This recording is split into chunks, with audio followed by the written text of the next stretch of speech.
ہم کریں گے ہر مظلوم کی حمایت۔ बिस्मिल्लाहिर्रहमानिर्रहीम। अस्सलाम वालेकुम। मैं हूँ हुरैन फातिमा और आप देख रहे हैं हिमायती न्यूज HD चैनल।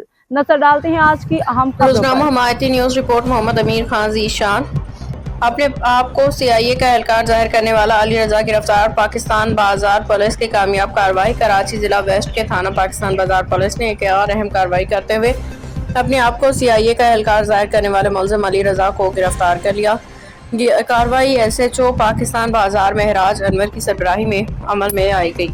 पुलिस राय के मुताबिक गिरफ्तार मुलजिम अली रजा मुख्तलिफ सरगर्मियों में मुलव्वस और खुद को हसास इदारे का एहलकार जाहिर करके शहरियों को धमकाने और रसूख इस्तेमाल करने की कोशिश करता था। खुफिया इत्तलात की बुनियाद पे पुलिस ने छापामार कार्रवाई करते हुए मुलजिम को गिरफ्तार कर लिया। पुलिस का कहना है कि मुलजिम कई दीगर साथियों बकाया मुलजमान की तलाश जारी है, जिनमें BIAS और व्यास और सुल्तान हसद मेला रहमान और राशिद शामिल हैं। मुलजमान की गिरफ्तारी के लिए मुख्तलिफ मकामात पे छापे मारे जा रहे हैं। SHO पाकिस्तान बाजार में राज अनवर की इस बेहतरीन कार्रवाई को शहरी हल्कों की जानिब से सराहा जा रहा है। अवाम का कहना है कि जराइम पेशा अनासर के खिलाफ ऐसी कार्रवाइयाँ इलाके में अमन मान के क़याम में अहम किरदार अदा करती हैं। पुलिस हुकाम के मुताबिक गिरफ्तार मुलजिम से मज़ीद तफ्तीश जारी है, जबकि दीगर मुलजमान की गिरफ्तारी के लिए कार्रवाइयाँ तेज कर दी गई हैं। अब तक के लिए इतना ही। मजीद खबरों और अपडेट से बाखबर रहने के लिए देखते रहें हिमायती न्यूज HD।